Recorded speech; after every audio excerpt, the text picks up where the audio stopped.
Hi అండి. అందరికీ నమస్కారం. Welcome to my channel. ఈ వీడియోలో ఏపీ ప్రభుత్వ ఉద్యోగులకు మరియు పెన్షనర్లకు ఎస్ఎల్స్, ఈఎల్స్, టీఏ పెండింగ్ బిల్లులు ఒకేసారి ఖాతాల్లో జమ. దీనికి సంబంధించిన పూర్తి వివరాలు వీడియోలో తెలుసుకుందాము. వీడియో అయితే ఎక్కడ గాని స్కిప్ చేయకుండా ఎండ్ వరకు చూసేయండి. అప్పుడే ఇన్ఫర్మేషన్ పూర్తిగా అర్థమవుతుంది. అలాగే వీడియో చూస్తున్న ప్రతి ఒక్కరు వీడియోకి లైక్ చేయండి ఫ్రెండ్స్. ఈ వీడియోని తోటి ఉద్యోగ, పెన్షన్ మిత్రులతో అయితే షేర్ చేయండి. కొత్తగా మన ఛానల్‌ని చూస్తున్న వారు ఇంకా ఎవరైనా సబ్స్క్రైబ్ చేసుకోనట్లయితే వెంటనే మన ఛానల్‌ని సబ్స్క్రైబ్ చేసుకోండి. దీని ద్వారా నేను చేసే లేటెస్ట్ వీడియోస్ అన్నీ మీ వరకు రీచ్ అవుతాయి. ఇక ఆలస్యం చేయకుండా వివరాల్లోకైతే వెళ్ళిపోదాము.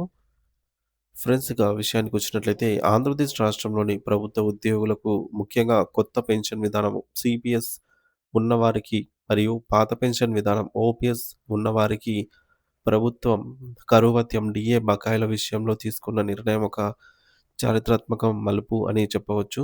సుమారు 6 సంవత్సరాల సుదీర్ఘ నిరీక్షణ తర్వాత గత ప్రభుత్వం హయాంలో పేరుకుపోయిన బకాయిలను ప్రస్తుత కూటమి ప్రభుత్వం విడుదల చేయడంతో ఉద్యోగ, ఉపాధ్యాయ లోకంలో పండుగ వాతావరణం నెలకొంది. సాధారణంగా సంక్రాంతి అంటేనే ఆనందాల సెలవు. కానీ ఈసారి ప్రభుత్వం అందించిన ఆర్థిక వెసులుబాటుతో ఆ ఆనందం రెట్టింపైంది. ఈ ప్రక్రియలో భాగంగా సీపీఎస్ ఉద్యోగులకు సంబంధించి బకాయిల సొమ్ము నేరుగా వారి బ్యాంకు ఖాతాల్లో జమ కావడం ఒక విశేషమైతే, పాత పెన్షన్ విధానం ఉన్నవారికి వారి భవిష్య నిధి పీఎఫ్ ఖాతాలకు జమ చేయడం మరో కీలక పరిణామం.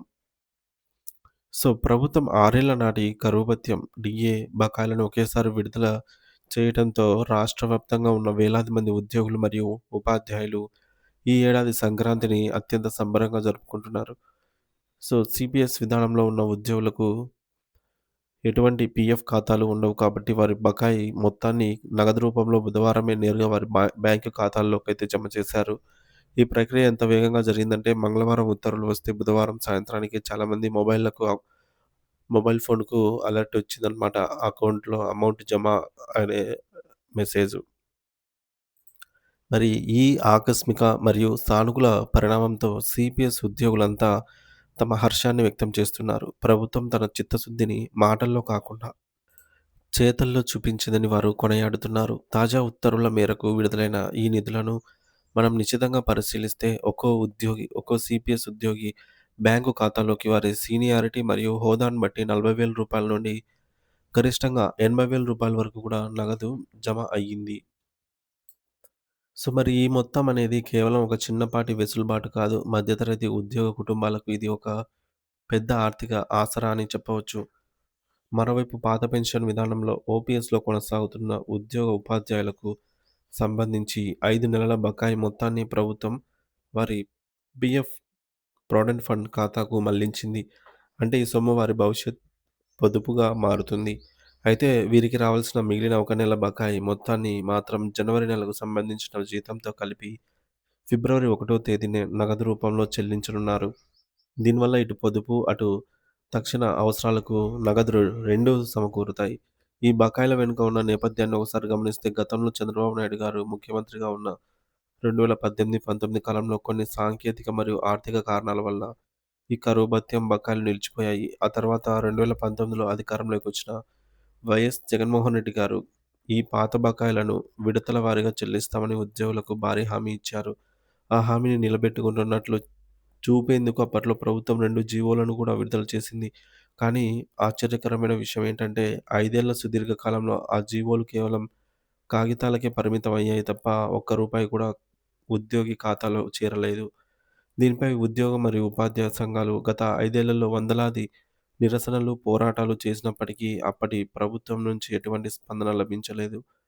గత ప్రభుత్వం వేతన సవరణ పీఆర్సీ అమలు చేసే సమయంలో 2020 నుండి 2023 వరకు ఉన్న డీఏలను ఉద్యోగి యొక్క బేసిక్ పేలో కలిపివేసింది. దీనివల్ల పెరిగిన ధరలకు అనుగుణంగా జీతం పెరిగినట్లు కనిపించినా 2018 నుండి 2019 నాటి అసలైన పాత బకాయిలను మాత్రం విడుదల చేయకుండా తొక్కిపెట్టింది. దీనికి తోడుగా సీపీఎస్ ఉద్యోగుల విషయంలో మరింత అన్యాయం జరిగింది.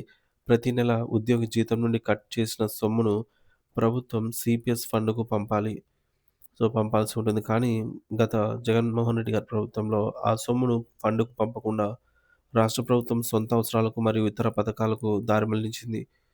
దీనివల్ల వేలాది మంది సీపీఎస్ ఉద్యోగుల రిటైర్మెంట్ బెనిఫిట్స్ మరియు వారి ఇన్వెస్ట్‌మెంట్‌లు ప్రమాదంలో పడ్డాయి. అయితే 2024లో కూటమి ప్రభుత్వం అధికారంలోకి వచ్చిన తర్వాత పరిస్థితులు వేగంగా మారాయి. ముఖ్యమంత్రి చంద్రబాబు నాయుడు గారు మరియు ఉప ముఖ్యమంత్రి పవన్ కళ్యాణ్ గారు ఉద్యోగులకు ఇచ్చిన మాట ప్రకారం సిపిఎస్ ఉద్యోగుల జీతాల నుండి గత 16 నెలలుగా పెండింగ్‌లో ఉన్న బకాయి మొత్తాలను కూడా ఒకేసారి జమ చేశారు. అంటే ప్రస్తుతం సిపిఎస్ ఉద్యోగులకు ఎటువంటి పాత బకాయిలు లేవు. అన్నీ క్లియర్ అయ్యాయి. ఈ క్రమంలోనే 2018 నుండి 19 నాటి డీఏ బకాయిలను కూడా విడుదల చేయాలని ఉద్యోగ సంఘాలు కోరాయి. సో, ప్రభుత్వం సానుకూలంగా స్పందించిన స్పందించి సంక్రాంతి కానుక ఆ భారీ మొత్తాన్ని విడుదలైతే చేసింది. దీనివల్ల రాష్ట్ర వ్యాప్తంగా దాదాపు 50,000 మందికి పైగా ఉద్యోగులకు నేరుగా లబ్ధి చేకూరింది.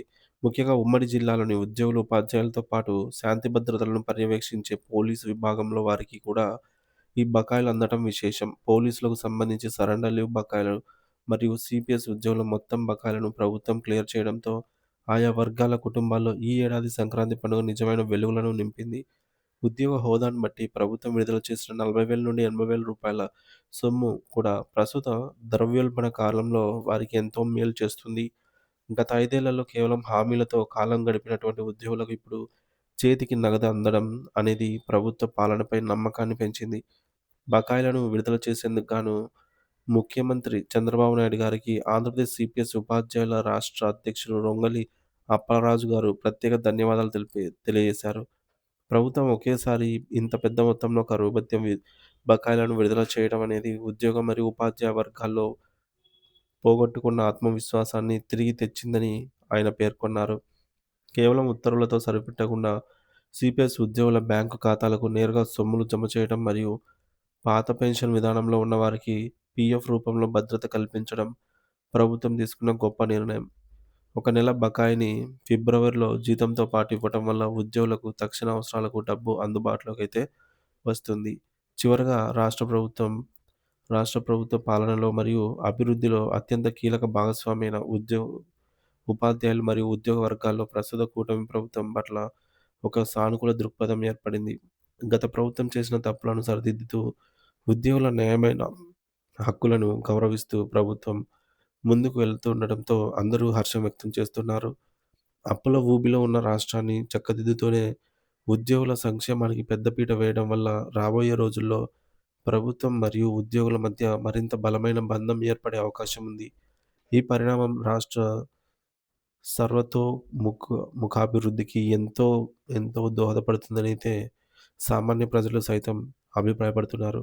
ఉద్యోగుల ముఖాల్లో చిరునవ్వు చూడటమే తమ లక్ష్యమని ప్రభుత్వం మరోసారి నిరూపించుకుంది అనైతే చెప్పవచ్చు.